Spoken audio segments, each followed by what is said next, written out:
This video is to explain how we are related to Robert E. Lee. And believe it or not, I can go up either side of my family tree with either Jesse Jackson's side or Gene Shaw's side and be related to Robert E. Lee. So let me show you how that works. For the Jackson side, we're going to go up a familiar side that we went up when we looked at how we were related to Pocahontas. So we start with Marie Pocahontas Christopher Miller, my grandmother. We go up to her father, Henry T. Miller, who would be my great-grandfather. We get up to his mother, who was Theodora Bland, who would be my second great-grandmother. And from there, we go to George Bland, who would be my third great-grandfather. His father was John Bland, would be my fourth great-grandfather. His father was Captain Edward Bland, who would be my fifth great-grandfather. And we get to Richard Bland II, who would be my generation's sixth great-grandfather. So if he is in an older generation, like Wayne's generation, he would be your fifth great-grandfather. For my children's generation, younger generation, it would be your seventh great-grandfather. And the reason I'm explaining this is it's going to help you to understand our relationship on the two sides of the family of how we're related to Robert E. Lee. Now, Richard Bland II was a member of the Virginia House of Burgesses. He was elected to the Continental Congress, so he was active in politics, and he was also a graduate of William and Mary. Now, he had a sister, and we're going to go over his generation and find his sister, who was Mary Bland. And you can see that she was married to a Lee. Now, Mary Bland then would be my generation's seventh great aunt. And you may ask yourself, how is it her brother is my sixth great-grandfather? How does that work? And the way it works is that we start counting aunts before we start counting grandparents as we move up generations. So for your grandparents, your next generation above you are your parents, then your grandparents, then your great-grandparents, and then your second great-grandparents. So you've gone up 4 generations before you start counting them. For aunts, your next generation up is your aunt, and then your next generation up is the great aunt, and then it would be your second great aunt. So you've only gone up 3 generations before you start counting them. So Mary Bland is my generation's 7th great aunt, and she is married to Henry Lee. And you'll notice they count themselves, Henry Lee the First, Henry Lee the Second. Henry Lee the First grandfather was Richard Lee the First, who came over with a land grant from England, and he settled in the part of the colony that would become Westmoreland County, and he would build Lee Hall, which no longer exists. It burned down, but that property, that area of Westmoreland County, became part of the property that was known for the Lee family. So there's Henry Lee the First married to Mary Bland, and they would have a son, Henry Lee the Second. Now, the children of your aunt are known as your cousins. So Henry Lee the Second is our first cousin, and he is 7 times removed. So it takes 7 generations to get to Henry Lee the Second. And he would get married and have a child. Henry Lee II married Lucy Grimes, and they had Henry Lee III. History gave Henry Lee III a nickname. They call him Henry Lighthorse Harry Lee. And so he, dropping down a generation, is our second cousin 6 times removed. he married Anne Hill Carter, and they would have a child, Robert Edward Lee. So Robert Edward Lee, on this side of our family, is our third cousin 5 times removed, since we dropped down a generation from Henry Light Horse Harry Lee.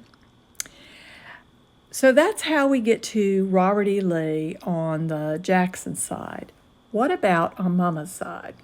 We're going to go up Jean Winston Shaw's side of the family now.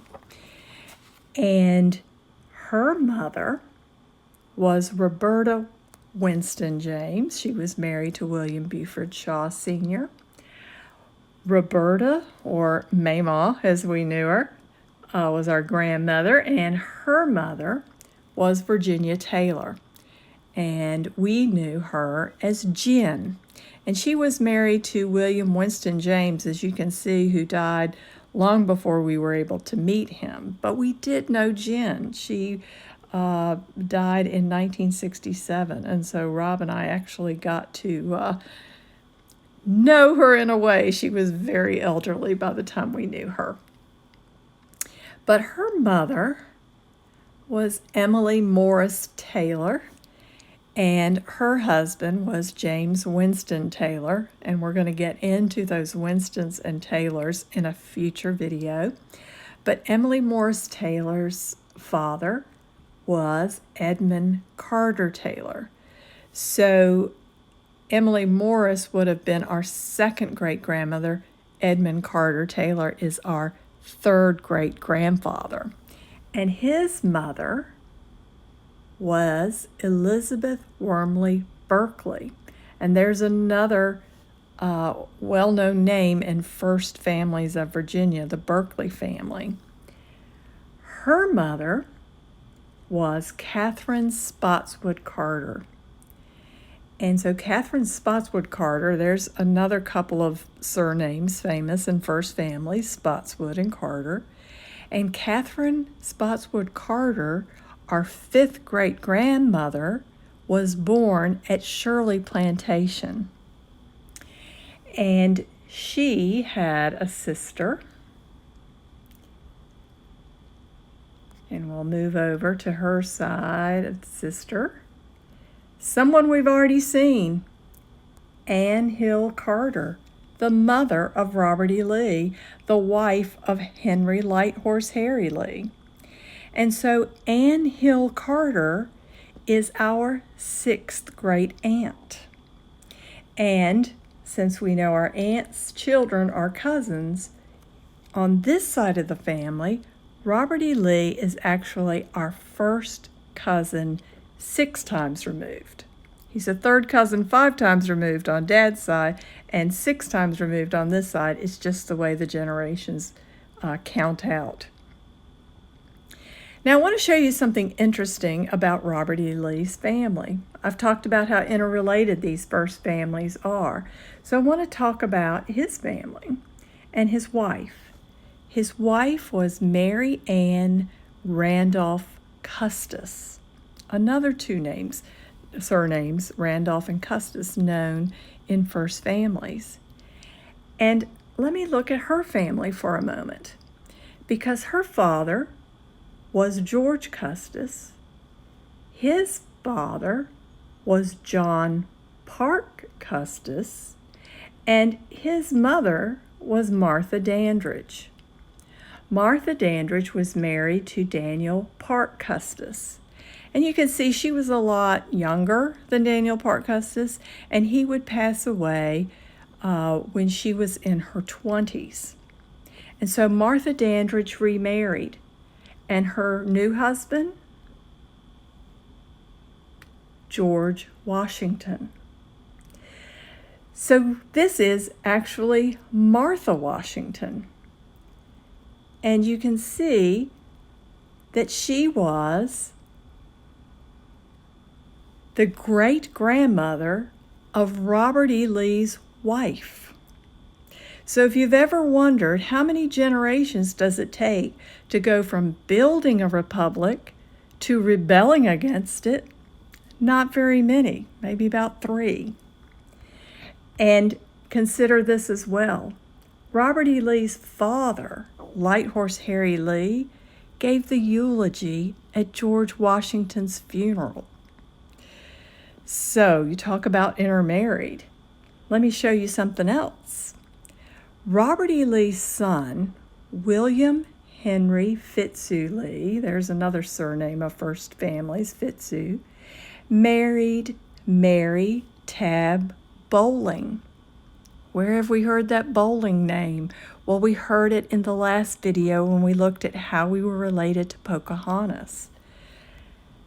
And when we look at Mary Tab Bowling's family, we see that her father was George Bowling, and his father was Colonel Robert Bowling IV. Colonel Robert Bowling IV was Mimim's 3rd great-grandfather. So you notice we kind of switched over from Mama's side of the family to Dad's side of the family. I found that very interesting, so I did a family tree just to see where the 2 families intersect. And it's right here. Henry Lighthorse Harry Lee is Jesse Jackson's 2nd cousin 5 times removed. Anne Hill Carter is Jean Shaw Jackson's 5th great aunt. So Dad's 2nd cousin 5 times removed married Mama's 5th great aunt.